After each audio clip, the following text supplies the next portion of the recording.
Good morning, student. Today we are going to discuss about bonding in coordination compound. There are three types of bonding in coordination compound. First, VBT, valence bond theory. Second, CFT, crystal field theory. And third, MOT, molecular orbital theory या ligand field theory.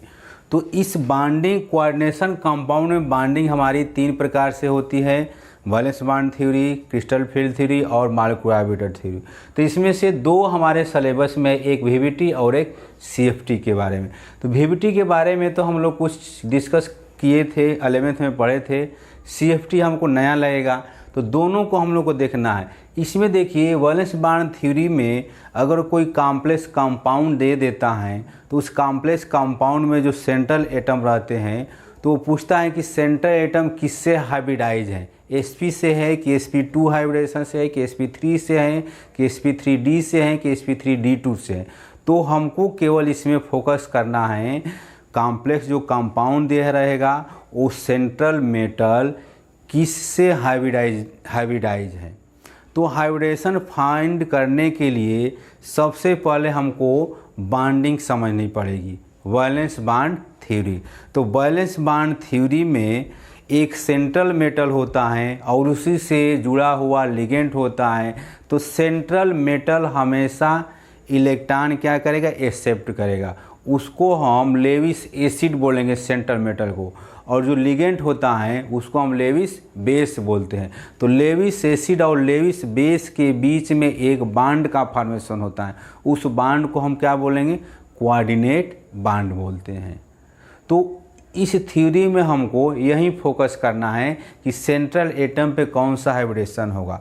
तो इसको समझने से पहले हम structure और shape पर focus करें. Structure and shape of some coordination compound on the basis of valence bond theory. पहला हम लेंगे, अगर कोऑर्डिनेशन नंबर 6 रहेगा तो उसका ज्योमेट्रिकल शेप क्या होता है, तो ऑक्टाहेड्रल होता है. तो ऑक्टाहेड्रल के बारे में पहले हम लोग डिस्कस करेंगे. If coordination number is equal to 6 then geometry is octahedral.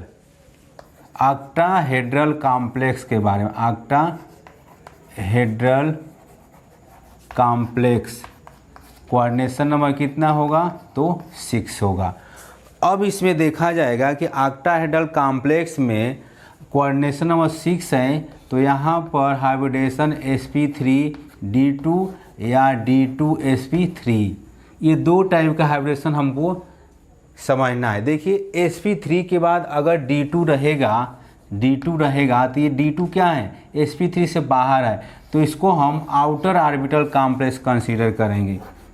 Outer orbital complex consider करेंगे. और d इसमें sp3 से पहले हैं तो इसको हम इनर ऑर्बिटल कॉम्प्लेक्स कंसीडर करेंगे. तो पहले हम लोग इनर ऑर्बिटल और आउटर ऑर्बिटल कॉम्प्लेक्स जानने की कोशिश करेंगे. तो इसमें हम लोग पहला हेडिंग लेंगे, हम लोग इनर ऑर्बिटल कॉम्प्लेक्स. इनर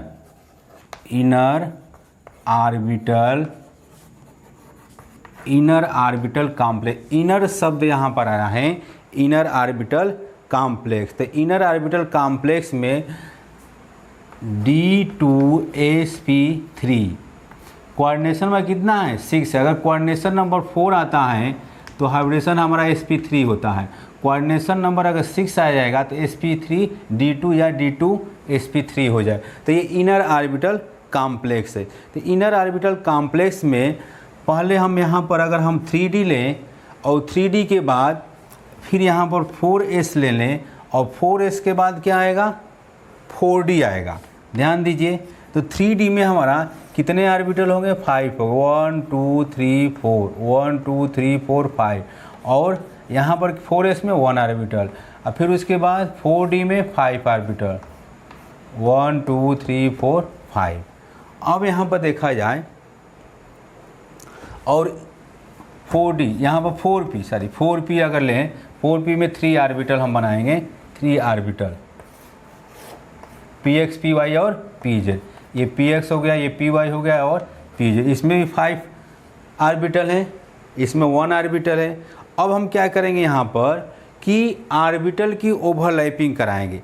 देखिए अगर इसमें से हमारा 2 ऑर्बिटल और s के 1 ऑर्बिटल और p के 3 ऑर्बिटल, इस तरह से अगर हमारा ओवरलैपिंग होगा तो यहाँ से d के 2 ऑर्बिटल, s के 1 ऑर्बिटल और p के 3 ऑर्बिटल, तो इसको हम कहेंगे d2sp3 हाइब्रिडेशन कहेंगे।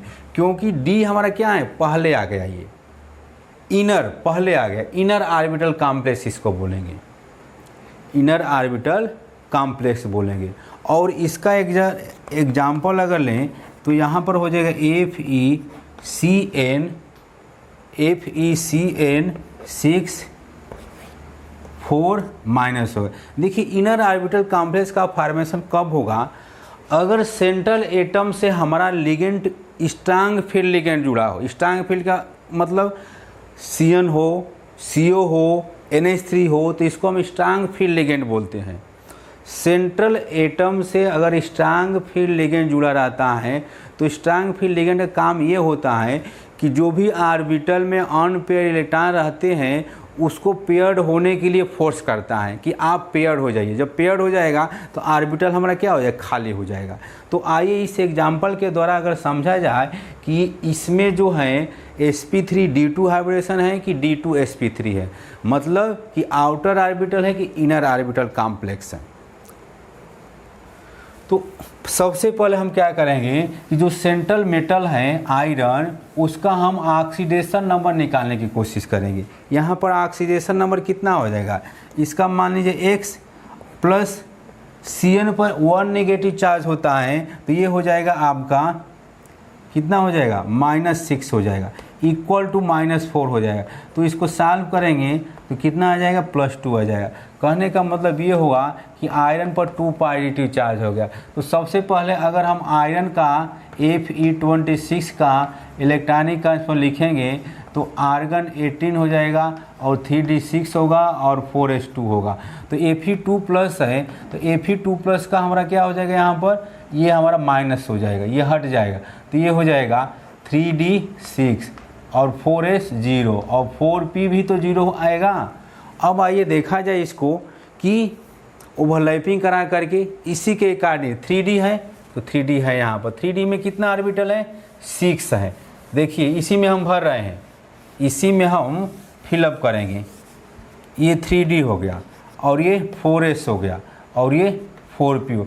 3d में कितना है, 6 इलेक्ट्रॉन, तो 1 2 3 4 5 6 हो गया।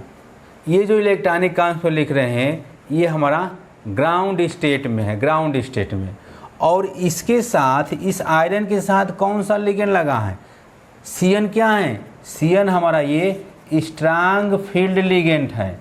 तो due to strong field ligand जो अनपेयर्ड जो इलेक्ट्रॉन है, यहाँ पर अनपेयर्ड इलेक्ट्रॉन कितना है, 1 2 3 4, जो 4 अनपेयर्ड इलेक्ट्रॉन है वो क्या करेगा, Cn उसको पेयर्ड होने के लिए फोर्स करेगा, इसको पेयर्ड करेगा। यहाँ पर फोर्स लगाएगा कौन सा, स्ट्रांग फील्ड लिगेंड। Cn क्या करेगा कि जो अनपेयर्ड इलेक्ट्रॉन है उसको फोर्स कहेगा कि आप पेयर्ड हो जाइए। तो अब ये क्या होगा, पेयर्ड जब हो जाएगा तो ये हो जाएगा कुछ ऑर्बिटल हमारा वेकेंट हो जाएगा। देखिए ये इलेक्ट्रॉन यहाँ पर आएगा और ये इलेक्ट्रॉन इसमें आएगा और ये भी यहाँ पर आ जाएगा। तो इस तरह से हम लिख सकते हैं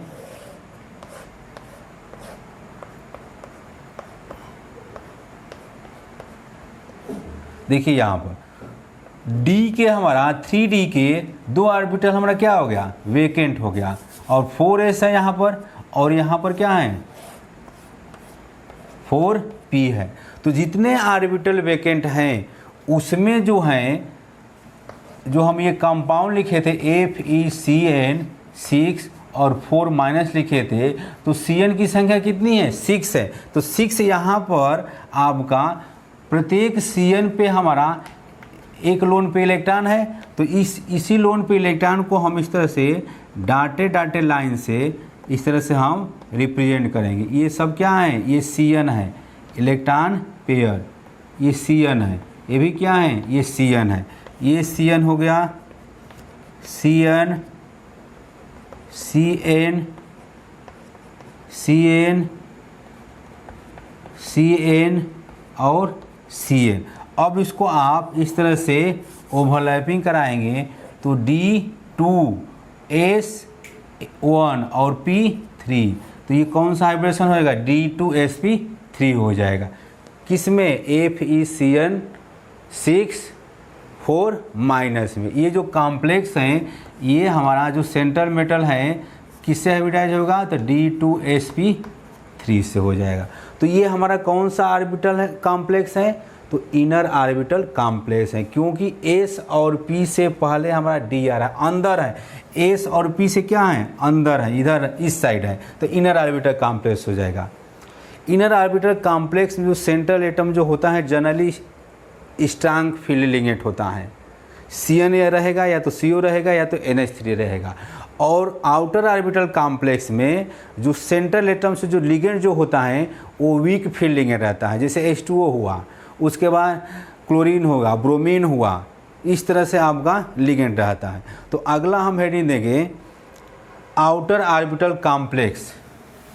देखिए इनर ऑर्बिटल कॉम्प्लेक्स है तो इसको हम लो स्पिन बोलते हैं, और आउटर ऑर्बिटल कॉम्प्लेक्स को हम हाई स्पिन बोलेंगे। हाई स्पिन क्यों बोलेंगे आउटर ऑर्बिटल कॉम्प्लेक्स को, क्योंकि उसमें अनपेयर इलेक्ट्रॉन रहेगा, जो भी लिगेंड रहेगा अनपेयर इलेक्ट्रॉन को फोर्स नहीं करेगा, वो कहेगा कि आप जो कहते हैं उसी तरह से रहिए।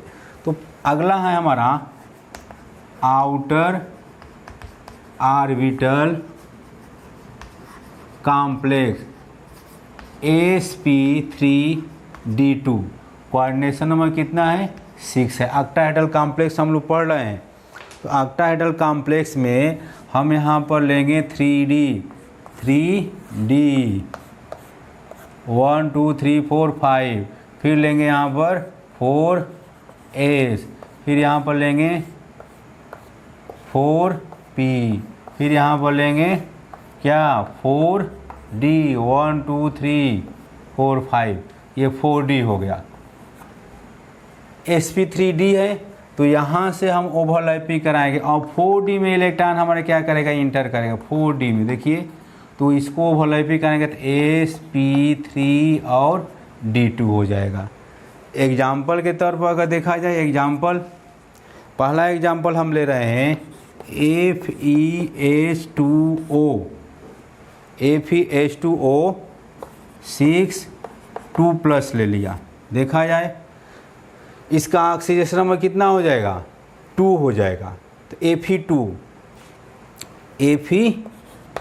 Fe2+ का इलेक्ट्रॉनिक ट्रांसपोर्ट लिखेंगे तो 3d6 और 4s 0 हो जाएगा, और 4p भी 0 होगा, 4p भी 0 हो जाएगा। उसके बाद 4d भी तो आ जाएगा।